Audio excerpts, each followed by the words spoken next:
Bago natin umpisahan ang video na ito, maaari ba ako makahingi ng like, paki-click na din ang subscribe button at ang bell icon para palagi kayong una na makapanood sa mga susunod pang videos natin. Maraming salamat po. Ang Sigbin o Sigben ay isang nilalang sa mitolohiyang Pilipino na siyang lumalabas sa gabi at humihigop ng dugo ng tao mula sa kanilang mga anino.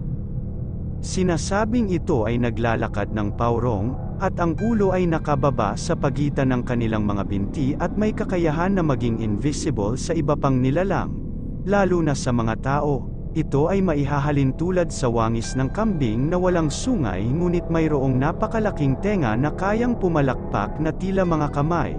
Mayroon din itong mahabang buntot na maaring gamitin bilang panghampas. Ang sigbin ay sinasabing naglalabas ng nakasusulasok na amoy. Pinaniniwalaang naglilibot ang mga sigbin tuwing mahal na araw at naghahanap ng mga batang mabibiktima. Kukuhanan sila ng puso na siyang ginagawa nilang parang amulet. Ayon sa mga alamat, mayroong mga pamilyang tinatawag na sigbinyan, silang mga may pagmamay-aring sigbin, kung saan may kapangyarihan ang mga miyembro nito na utusan ang mga sigbin. Itinatago raw nila ang mga ito sa isang banga. Ang mga aswang naman ay sinasabing nag-aalaga rin ng mga sigbin. Mayroong sabi-sabi na ang mga sigbin ay maaring hango sa mga tunay na hayop na hindi na ngayon nahahanap sa Pilipinas, sa paraang paglalarawan ng popular na literatura sa mga sigbin. Maaring masabi na ang species nito ay may kaugnayan sa kangaroo.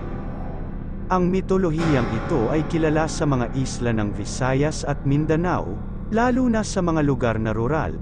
May sabi-sabi ring ang sigbin ay kahawig ng aso na pagmamay-ari ng mga mayayaman at itinatago rin nila ito sa isang banga.